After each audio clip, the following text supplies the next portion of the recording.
এরকম নজির আছে কিনা আমি জানি না। একলাশপুরের কৃতি সন্তান বাবু ফাউন্ডেশনের পক্ষ থেকে দেওয়ানগঞ্জে 10,000 মানুষকে আশ্রয় কেন্দ্রে 10,000 মানুষকে খাবার পরিবেশন করা হচ্ছে। দেওয়ানগঞ্জে আর এরকম কোন নজির আমার ইতিহাসে আমি আর দেখি নাই। দৈনিক 10,000, প্রত্যেক দিন 10,000 মানুষকে খাওয়া দেওয়া হচ্ছে। বাংলাদেশে নজির আর কোথাও নাই। বিত্তবান যারা আছেন সবাই বাবুর মতো এভাবে এগিয়ে আসেন। আর যারা সারা নোয়াখালীতে বন্যার পরিস্থিতি খুবই ভয়াবহ, আপনারা বিত্তবান যারা আছেন সবাই বাবুর মতন এগিয়ে আসেন। বাবু যে মানবিক কাজ করতেছে আমার ইতিহাসে এরকম আর কাউকে দেখি নাই। একদমই প্রচুর খারাপ, পানি একদম আপনার কোমরের উপরেই ধরা যায়। আর আমি আসছি 9 নং মিরহরেশপুর থেকে, 4 নং ওয়ার্ড থেকে। আমরা প্রতিদিন আজকে 5-6 দিন আমরা প্রতিদিন খাবারগুলো নিয়ে যাই।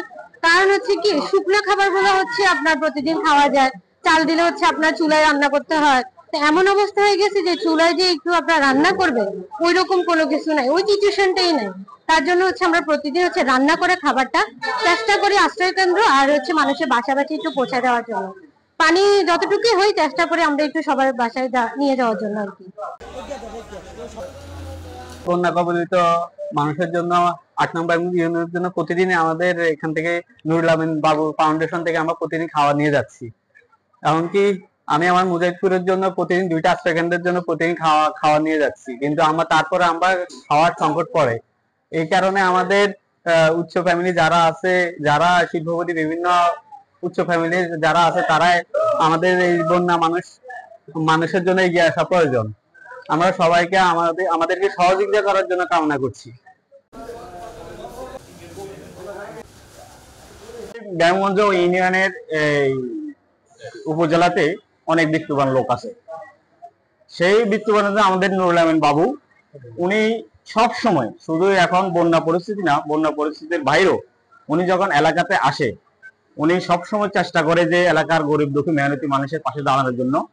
মানুষজন ওনার কাছে আসে। উনি যদি যখন বাড়িতে আসে, আপনি আজকে যে পরিস্থিতি দেখছেন মানুষের ঢল, তদ্রুপ উনি যে সময় বাড়িতে আসুক মানুষের এরকম ঢল ওনার কাছে আসে নামে। উনি সবসময় মানুষের পাশে দাঁড়ায়। এখন নোয়াখালীতে বন্যা পরিস্থিতি যখন শুরু হয়, আমরা শুরু থেকে আমাদের এই আশ্রয়কেন্দ্র ছাড়াই আমরা বিভিন্ন বাড়িতেও দিচ্ছি। এখন অনেকে আশ্রয়কেন্দ্র আসলে লোক লজ্জার ভয়ে আসতেছে না, ওই বাড়িতে আমরা নৌকা যোগে, এখন তো আসলে পানিবন্দী সবাই, নৌকা যোগে আমরা বিভিন্ন বাড়িতেও পৌঁছে দিচ্ছি।